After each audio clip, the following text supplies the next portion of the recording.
Late at night, the dim glow of streetlights illuminated the quiet streets of Montgomery.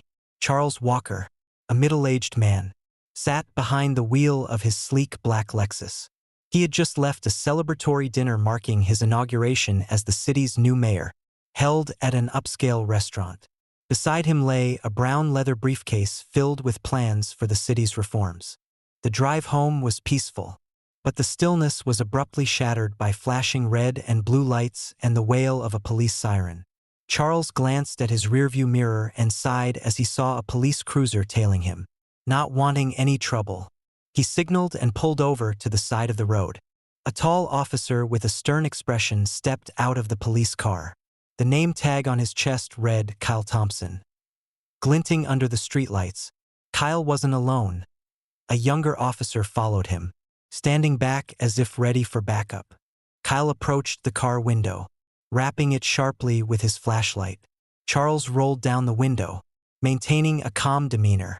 "Good evening, officer. Is there a problem?" Kyle frowned, his eyes scanning Charles from head to toe, the black man in an elegant suit.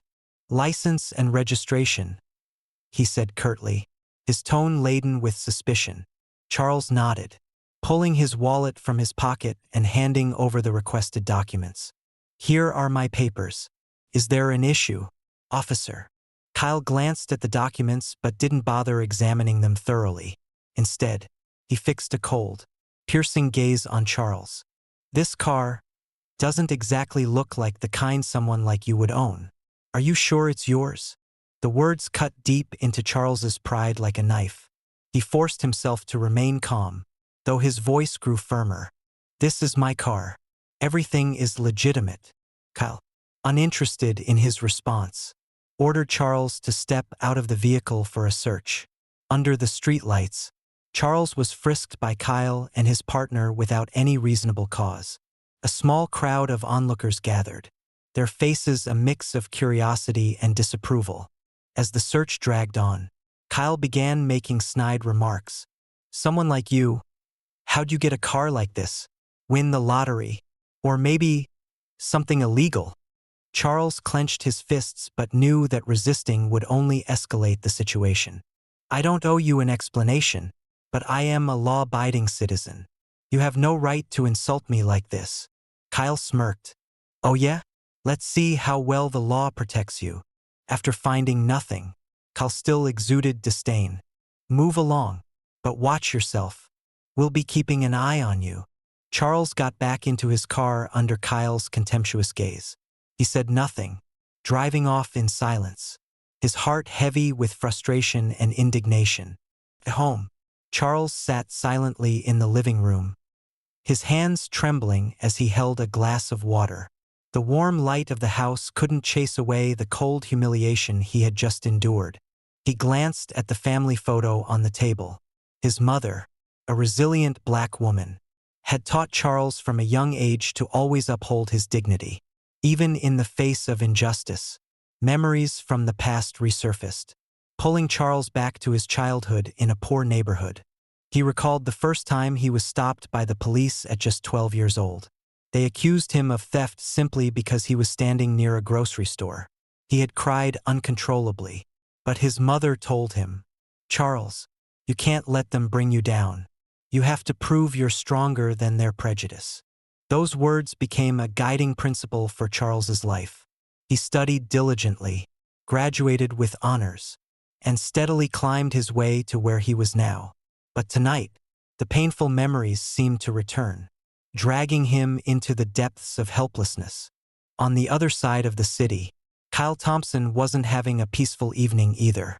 After his shift, he returned home, feeling irritated by his encounter with Charles. In Kyle's eyes, he had simply been doing his job, but the judgmental stares from passers-by still lingered in his mind. Kyle stepped into his house, where his wife and son were waiting. His young son ran up to hug his leg, but Kyle only gave a faint smile. "Rough day?" his wife, Sarah, asked, noticing his heavy expression. "Just some idiot who thinks he's better than everyone," Kyle muttered. Sarah didn't press further, though concern flickered in her eyes. Kyle was a good man to his family, But she knew his work as a police officer had made him hardened and sometimes distant. Kyle sat down and turned on the TV, hoping to shake off his frustration. But the news on the screen made him freeze. New Mayor Charles Walker promises police reform in the city. A photo of Charles appeared, and Kyle's heart sank. The man he had just humiliated was none other than the city's new mayor. The next morning, at City Hall, Charles convened an emergency meeting with the police chief and senior officials. He entered the meeting room with a commanding presence, his expression resolute. Once everyone was seated, he began to speak, his voice clear and firm. "I'm not here to complain or point fingers, but what I experienced last night is undeniable proof that we need reform, not for myself, but for the thousands of people out there who don't have the opportunity to defend themselves." Police Chief Robert Morgan, a graying man with a calm demeanor, attempted to reassure him. "Mayor, I deeply regret what happened. I assure you, we will investigate." Charles raised a hand, cutting him off. "An investigation isn't enough. We need change. I want a concrete plan to reform the system, starting with retraining the police force on how to treat citizens." His words sent ripples through the room. Some nodded in agreement, while others looked concerned about the potential impact on police authority. But Charles didn't waver. He knew this was an opportunity to turn pain into power. Montgomery, a city that once seemed peaceful, began to boil over after Charles's story leaked on social media. A video, captured by a bystander, showing Charles being searched and humiliated by Officer Kyle, quickly went viral. The media picked up the story, raising questions about racial bias within the city's police force. Black residents of Montgomery, who had endured injustice in silence for years, could no longer hold back. They organized peaceful marches demanding justice for Charles and calling for systemic police reform. Banners and slogans filled the streets. "Justice for all. Don't let prejudice kill the future. And we will not stay silent." Though deeply hurt by his own experience, Charles recognized this as a pivotal moment to act. He joined the marches, not just as a victim but as a leader, standing on a stage before a sea of people. His gaze was steady and determined. "We are not just demanding justice for me," Charles declared, his voice echoing across the square. "We are demanding justice for those who have been treated unfairly. We are demanding justice for the children who grow up fearing the police, for the mothers who worry every time their kids step outside. Today, we stand not just for ourselves, but for the future." The crowd erupted in applause and cheers. Communities from all backgrounds joined the movement, not just Black residents, but also white, Latins, and Asian allies. Their united voices created an unprecedented wave of strength, putting immense pressure on the local government and police force. While protests filled the streets, Kyle Thompson sat in his apartment, a beer in hand, his mind in turmoil. He couldn't stop replaying the events in his head. The man he had humiliated turned out to be the new mayor. But what haunted him most was Charles's gaze, not just filled with anger, but with deep disappointment. Kyle began to reflect on his past. He had grown up in a working-class family in the outskirts of Montgomery. His father, a Vietnam War veteran, often blamed minority communities for their struggles.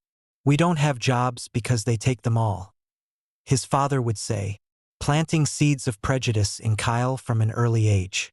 As he grew older, Kyle joined the police force, hoping to make a meaningful impact. But the workplace culture, where racial slurs and biases were routine, only deepened his prejudices. Racist jokes, suspicious glances at Black individuals, all of it gradually hardened Kyle. Now, sitting alone in the quiet of his apartment, Kyle began to question whether what he believed was truly right. He couldn't ignore the unease in his heart as he watched the Black community unite and stand for justice. For the first time in his life, Kyle felt doubt about himself and the beliefs he had carried for so long. At the same time, at the Montgomery Police Department, pressure mounted on Police Chief Robert Morgan. The protests were growing stronger. The media relentlessly criticized the department, and the city government demanded answers. Robert called an emergency meeting with Kyle and senior officers. "Kyle, I can't protect you anymore," Robert said, his voice a mix of frustration and exhaustion. "We have to investigate and enforce strict disciplinary action." Kyle sat across from Robert, feeling as though his world was collapsing. He knew punishment was inevitable. "I was just doing my job, Chief," Kyle said, though his voice lacked conviction. Robert shook his head. "That's not how we do our jobs. You abused your authority and let prejudice dictate your actions. You think we don't need to change. But you're wrong."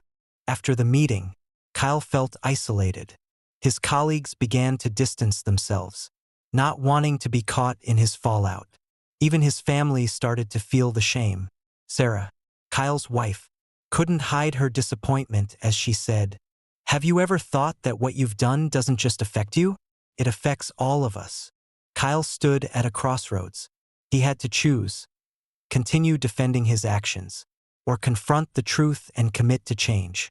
While Kyle grappled with his personal crisis, Charles was far from at peace. He received praise and support from the community, but the pressure of his role as mayor and a symbol of change weighed heavily on his shoulders. One evening, Charles returned home and sat at his desk, surrounded by stacks of documents. His eyes drifted to an old photograph of his mother. She had taught him the importance of patience and forgiveness. Yet she too had endured the same injustices Charles now faced. Charles recalled a moment from his childhood when his mother was denied service at a store because of her skin color. Instead of reacting with anger, she turned back, took young Charles by the hand, and said, "Son, don't let them take away your kindness. Their hatred doesn't define who you are." Those words had always strengthened him, but they also left him with a sense of conflict. How could he confront people like Kyle without letting anger cloud his judgment? Charles decided to hold a public forum with the community, creating a space for people to share their stories of injustice. The event became a platform for unburdening pain, but it also showed Charles the complexity of the battle he was fighting. This wasn't just a fight against a system, it was a fight to change the hearts and minds of individuals. While Charles's reform efforts steadily gained community support, an opposing faction began to form in the shadows. Feeling isolated and wronged, Kyle secretly met with a group of like-minded colleagues. They gathered at a small bar on the outskirts of the city, a place where no one would pay attention to their calculated conversations. "I can't take it anymore," a young officer named Dan said, his voice full of anger. "That mayor is trying to destroy our work. We can't let him win." Kyle sat in silence, gripping his beer tightly. He didn't fully agree with Dan's words, but the frustration simmering inside him kept him from objecting. Another officer, older and more seasoned, smirked. "We don't have to make it obvious, but we can't just sit back either. If he thinks he can do whatever he wants, we need to show him what real power looks like." This group of officers began plotting covert actions to undermine Charles's credibility. They sought ways to tarnish his reputation in the media, spreading false rumors that he was exploiting his position as mayor for personal gain. These clandestine efforts not only heightened tensions in the city, but also placed Charles in a difficult position. The rumors began to spread, and some members of the community started to question his true intentions. Recognizing the growing resistance and mounting pressure, Charles decided to hold a community town hall at City Hall. He wanted to hear directly from the people and address their concerns. The meeting room was packed, with citizens from all walks of life in attendance. An elderly woman, looking weary but resolute, stood up first. "Mayor, I've lived here for over 40 years. I've seen the police pull my son out of his car just because he was a young black man. You say things will change, but will they really?" Charles stepped closer to her, his eyes filled with empathy. "I can't promise that everything will change overnight, but I can promise that we will work tirelessly to create a fairer system. Stories like yours will no longer be ignored." His words brought a hush over the room. One by one, Others stood up to share their painful experiences with the police system. A young white man spoke up. "I'm not black, but I've seen my friends treated unfairly. That hurts me too." The diversity of voices in the room made Charles realize that this fight wasn't just about one race. It was about the entire city. He concluded the meeting with a powerful call to action. "We must stand together. Prejudice and injustice can only be defeated if we all rise up for what's right." While Charles poured his energy into reform, Kyle faced increasing pressure. Internal investigations began to dig deeper into his actions. Colleagues kept their distance, and tensions grew at home. Sarah, his wife, could no longer hide her disappointment. "Kyle, I don't understand why you let things get so bad. Don't you see you were wrong?" Kyle snapped back defensively. "Wrong? I was just doing my job. Everyone is blaming me. But they don't know that we, the police, have our own pressures." Sarah looked at him, her eyes filled with sadness. "Pressure doesn't justify insulting and treating others unfairly. You're not the man I used to know." The conflict at home made Kyle start to reconsider what he had done. He slowly began to realize that his actions had not only destroyed his career but also hurt the people he loved. But the regret wasn't yet strong enough to push him into action. One day, Charles decided to meet with Kyle in person. The meeting was arranged discreetly at the mayor's office, with only the two of them facing each other. Charles sat on the leather chair, his hands clasped together, his expression calm yet stern. Kyle entered, feeling as though all the lights were shining directly on him. "Sit down," Charles said, his voice steady. Kyle reluctantly sat, not daring to look him in the eye. Charles didn't rush. He let a moment of silence fill the room before speaking. "Do you know why I called you here?" Kyle shook his head, though he already knew the reason. "I was just doing my job," he said, his voice weak. Charles leaned back in his chair, his gaze sharp. "What is your job, Kyle?" "To protect the people, or to let prejudice guide your actions?" Kyle didn't respond. Charles continued, his voice deeper, as though holding back emotion. "I've spent my whole life proving that my skin color doesn't define who I am. But you, in one night, denied all those efforts with nothing more than a look of contempt."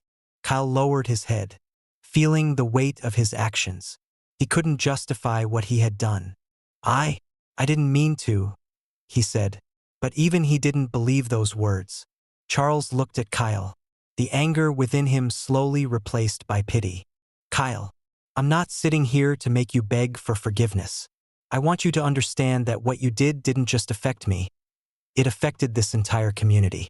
If you truly want to change, start by acknowledging the truth." The conversation lasted for hours. Charles didn't just blame Kyle, he also shared his own story, the painful experiences he had faced. For the first time, Kyle began to understand the pain that his own prejudice had caused. As he left the mayor's office, his heart heavy, he also felt a small spark of regret beginning to flicker inside him. Charles's life became more complicated as the covert conspiracy within the police force began to surface. While his reform efforts continued to receive community support, those within the police force were quietly opposing him. Kyle, despite his feelings of regret, hadn't fully changed his perspective. Some of his colleagues had decided not to remain passive, and they began a dirty campaign to undermine Charles's credibility. At the Montgomery Police Department, a small group of disgruntled officers, led by the young officer Dan, began taking action. They leveraged their connections in the media and social networks to spread false rumors about Charles. Allegations that he was abusing his power and involved in corruption quickly spread, putting him in a precarious position.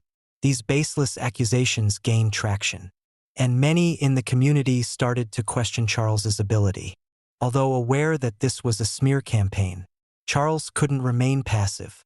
He decided to act decisively. Along with his media team, he arranged for a live press conference, where he would directly address the rumors and prove his innocence. But deep down, he couldn't shake the fear that his political career might be destroyed. As the press conference began, Charles stood before the crowd of reporters and concerned citizens watching. The camera flashes illuminated the room, and every word he spoke was captured, not only for the press but for the entire city. "The rumors you've been hearing are not true," he said, his voice deep but resolute. "I stand here not only to protect my own honor, but to defend the values I promised to fight for. Reform is necessary, but it doesn't mean I will harm those who have placed their trust in me." While he couldn't reveal everything about those behind the conspiracy, Charles made it clear that he would not be defeated. His words reassured his supporters and made those attempting to sabotage him reconsider their actions. After the press conference, Charles realized that, in a world full of lies and deception, the truth was the most powerful weapon he could use to face opposition. It was difficult to fight against a system deeply ingrained in society. But Charles could not give up. He decided to continue the fight, not only for himself but for all those who had been and were still suffering from racial discrimination. A week later, Charles organized a meeting with the city's communities. He wanted to directly share with them the reform process he was implementing and hear their feedback.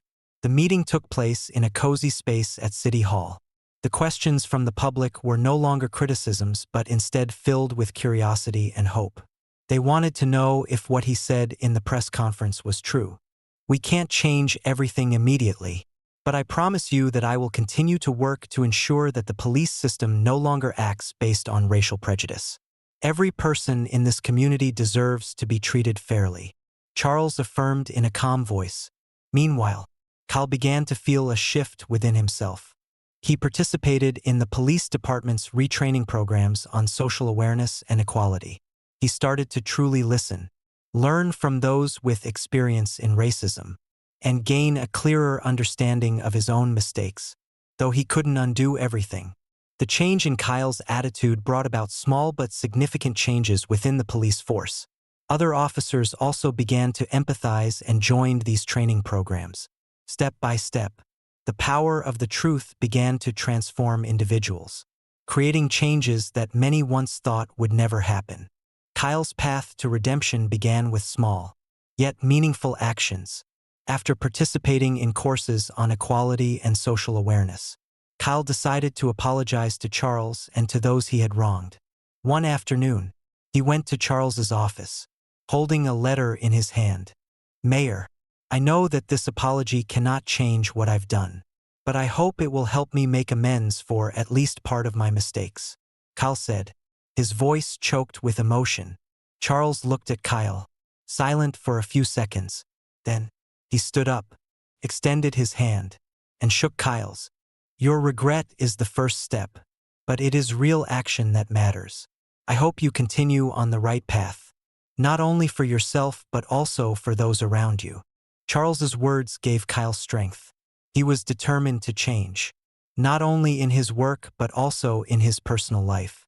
Kyle's act of redemption was not just an apology, but a commitment to work toward rebuilding trust within the community. Meanwhile, Charles's efforts to reform the police system began to show results. Training campaigns focused on ethics, human rights, and equality were rolled out widely. Police officers became more aware of the harm caused by prejudice and racial discrimination. The city of Montgomery slowly began to change. The marches, once confrontational, became parades of hope. People began to feel the difference in the way the police treated them. Charles realized that his efforts had not been in vain. While there were still challenges ahead, he knew the city had started moving toward a better future. One evening, Charles sat in his office, looking out the window. The soft glow of streetlights filtered through the glass. He reflected on the early days when he was just a young man, full of dreams but also filled with fear and doubt. The slow steps, the challenges, the failures had all helped him grow. But the most important thing Charles realized was the power of forgiveness and patience. He had not let hatred dominate his heart. Instead, he allowed resilience and the desire for change to guide him. Today's success was the result of a long journey, where everything wasn't measured by personal victories but by the change in the community. Charles wasn't the only one who had changed in this story. Kyle, though still healing the wounds within himself, had also begun a new journey. Both of them understood that, while they might never forget everything, they could work together to build a fairer city, where everyone, regardless of skin color, would be treated equally. The city of Montgomery was on the path to change. The police system had begun to undergo noticeable reforms, and although not everything was perfect, Charles felt proud of the small steps he had achieved. But his fight had never been just about changing the police. It was a larger battle, fighting to change mindsets and break the deeply ingrained prejudices in society. Protests and public dialogues continued, but this time they were no longer struggles filled with tension. Discussions about racism, equality, and human rights had become an integral part of the community's meetings. People in the city, both Black and other ethnic groups, began to participate in this conversation. Prejudices were being recognized and gradually dismantled, though challenges still remained. Charles recalled the early days of his tenure. Back then, he faced skeptical glances and doubt from some communities, even from his colleagues in government. But now, after tireless efforts, he had earned the trust of the majority of Montgomery's residents. He saw the change in people's attitudes as they began to see each other with respect and understanding, rather than through the lens of deep-rooted generational prejudice.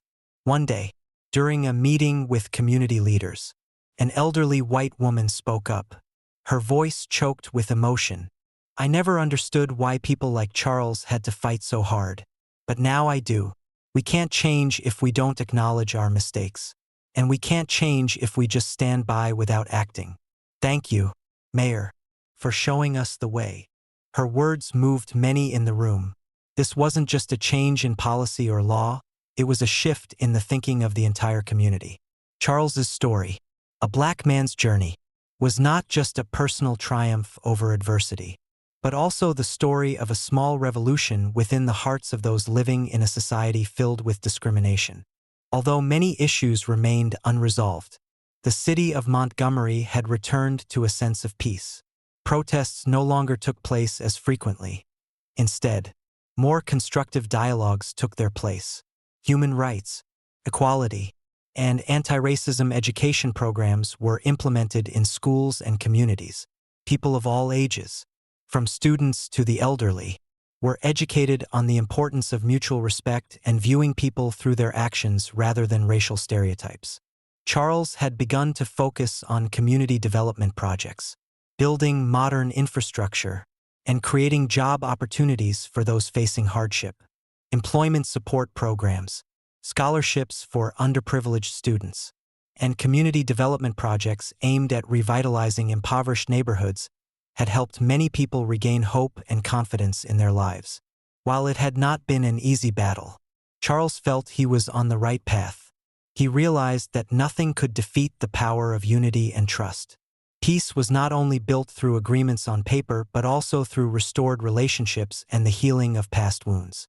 At a ceremony celebrating the success of community programs, Charles stood on stage, seeing the beaming faces of the people who had participated in this process of change. He felt a deep sense of pride as he witnessed not only a change in policies but also a change in the way people treated each other. In that moment, he understood that what he was doing was not just the work of a mayor. It was a mission to help build a more peaceful city, where no one was discriminated against, and everyone had an equal opportunity. Although Montgomery had changed, Charles knew that this battle would never end. A society free of racial discrimination was just the first step. He understood that deep and lasting changes had to be maintained and further developed. He also realized that to achieve this, it would not only take his efforts but the involvement of everyone in the community. Charles began to find ways to raise awareness about racial discrimination on a broader scale. He participated in national forums, met with other leaders, and shared his experiences with cities that were also grappling with issues of racism and prejudice. His talks were not just lessons in politics or reform. They were moving stories about perseverance and forgiveness. One of the key projects Charles launched was an initiative focused on education about race and diversity. He wanted future generations to understand that differences should not divide us, but instead, make us stronger. Every school in Montgomery was required to develop a curriculum that emphasized inclusion, equality, and respect for diverse cultures. Charles also focused on developing programs to support those who had been affected by racial discrimination over the decades. He created funds to help struggling families and individuals who wanted to change their lives but faced challenges in finding opportunities. 10 years after Charles began his tenure, Montgomery had completely transformed. The city was now a model of peace and unity. The work that Charles had done had not only left an imprint on the city but had spread across the nation. He had become a symbol of perseverance, courage, and enduring leadership in the fight against racism. Charles reflected on the long journey he had traveled, from the early days when he was a man facing discrimination and humiliation, to becoming a respected mayor, and then evolving into a leader not only of the city but of the entire country. Though he had achieved so much, Charles never stopped. He understood that this journey would never truly end. Throughout his life, he would continue to fight for a more just world, where everyone had the right to live with respect and equality. As he looked out the window of his office, the morning light shining through, Charles felt that, despite all the work still ahead, he had contributed to creating a brighter future for the generations to come.